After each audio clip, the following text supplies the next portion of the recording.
Hi, everybody. It's Katie back with another episode of my vlog. And I thought today I would answer a viewer question. I actually got a fun one.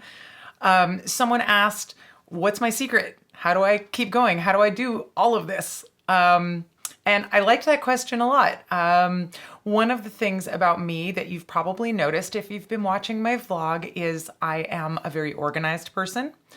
I am a very positive person, and I'm a very determined person. So all three of those personality traits combine to give me a pretty good leg up in most adverse life situations. I'm able to just keep going when I need to.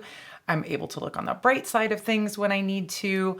I'm able to organize my thoughts or my situation in such a way that is beneficial to me, right?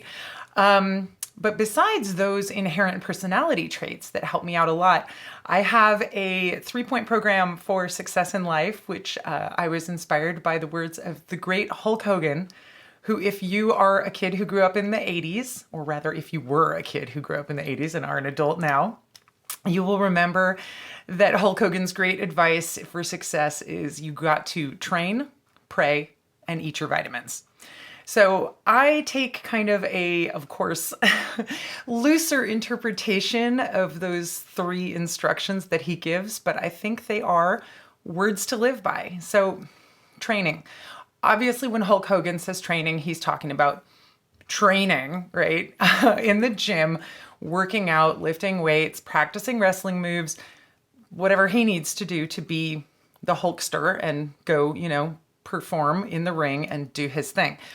Of course, if what you're into is physical training, fitness training, you can use that as an exact parallel. But this is also great advice for anything that it is that you do that you want to get better at. You got to train, right?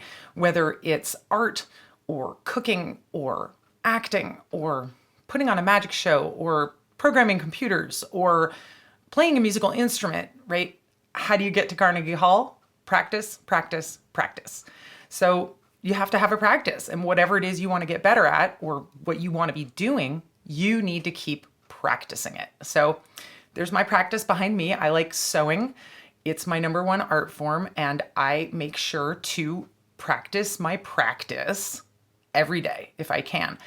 I also do photography, and I make sure to practice my photography practice every day. I try to take and post at least one photo every day, even if I'm not feeling it, just to make myself do it. Sean used to teach art classes for kids back in the day, and he used to say to them then what he says to our kids now, which is, do you know how many crappy drawings you have to do before you can finally actually do a drawing that you like? The answer is thousands. So get drawing. Do those crappy drawings. Just keep going. You have to keep training. You have to keep at it. And even when you are at the top of your game and you're someone like Hulk Hogan, you still have to keep training all the time so that you can stay in shape, so that you can keep flexing those muscles, whether we're talking again about real muscles or creative muscles or emotional muscles or whatever the analogy is that you want to make there, right? You got to train. You got to practice. You got to put in the hours, or you're not going to be able to do the thing you want to do as well as you want to do it. It's that simple. Point number 2, pray. If you're a religious person, this one is obvious. You pray to whoever your deity of choice is through whatever the format of your religion is. But again, we can take a wider view of this concept. You don't have to be religious. You don't have to be praying to God. But you do have to have something that you believe in your life. Otherwise, what are you doing, right? And that can be God, or it can be another religious icon or, sort of focal point of worship. But it could also be, more loosey-goosey spiritual stuff, or just whatever your belief is, whether that's in some kind of animistic spiritual system, nature gods, or whether what you believe in is yourself and your future. And maybe if you're a parent, you're really focused on making a better world for your kids, and that's something that you believe in, right?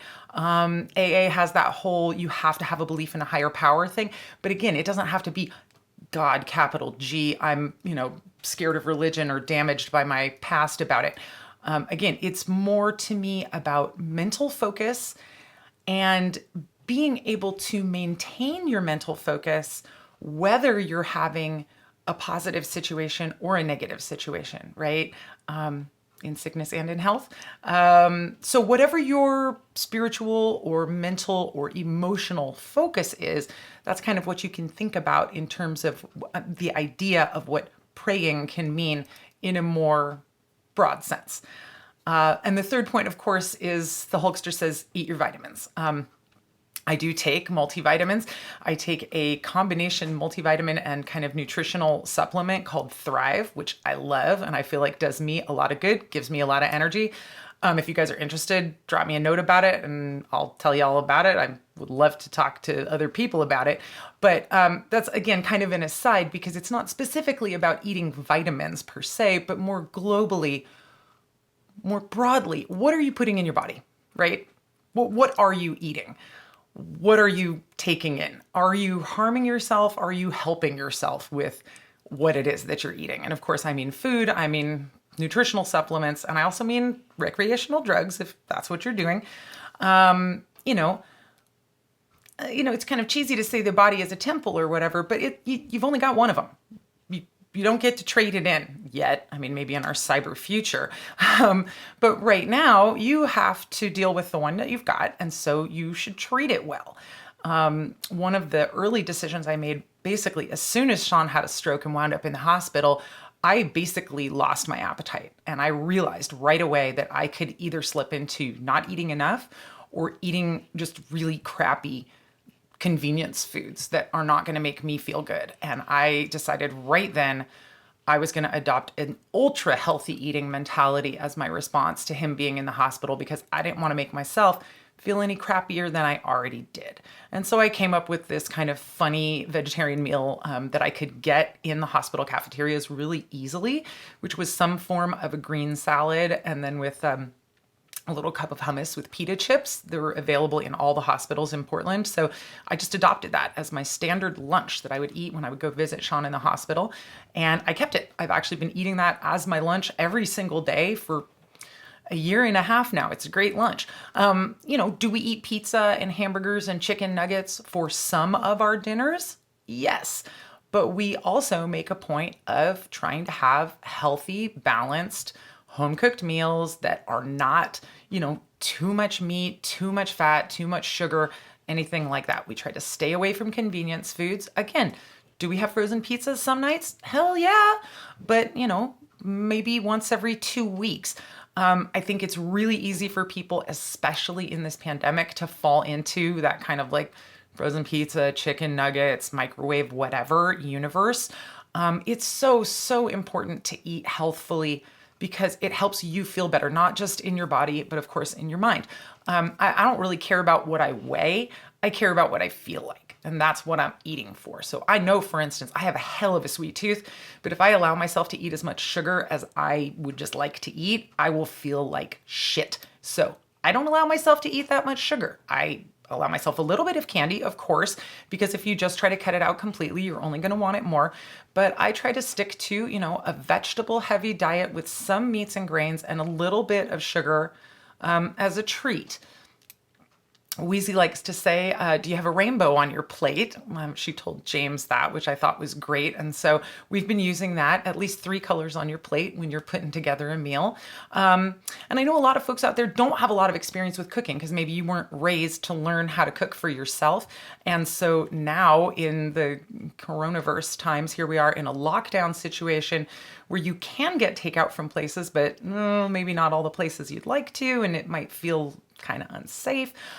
So guess what? Now is a great time to teach yourself how to cook. There are 1,000 million resources online, whether it's how-to cooking videos or various recipes, or just even your buddy, I'm sure, on Facebook or Instagram or whatever your social media platform of choice is sharing recipes, right? So you can make a choice to eat healthy. It's important. It's really important also, like I said, to not go overboard on drinking alcohol or using recreational drugs. I am a weed smoker. I do smoke every day, and I do drink alcohol. Not too much, maybe a drink a day or every other day. I know a lot of people have been drinking more in the quarantine lockdown situation. Obviously, people are bored, they're stressed out, they're trying to kind of dampen down negative feelings. I get that. I just hope you guys aren't drinking too much because, of course, that can cause a problem for you. And with any other drugs that you might be doing, keep it in moderation. Keep it to what you can handle. Don't be excessive. Don't hurt yourselves, right? I care about you guys. I want everyone to make it through this. So that's my pep talk. I'll go out once again in the words of Hulk Hogan. Friends, don't forget to train, pray, and eat your vitamins. It's a recipe for success. All right, I'll be back in a couple days with another episode of my vlog. Until then, take care.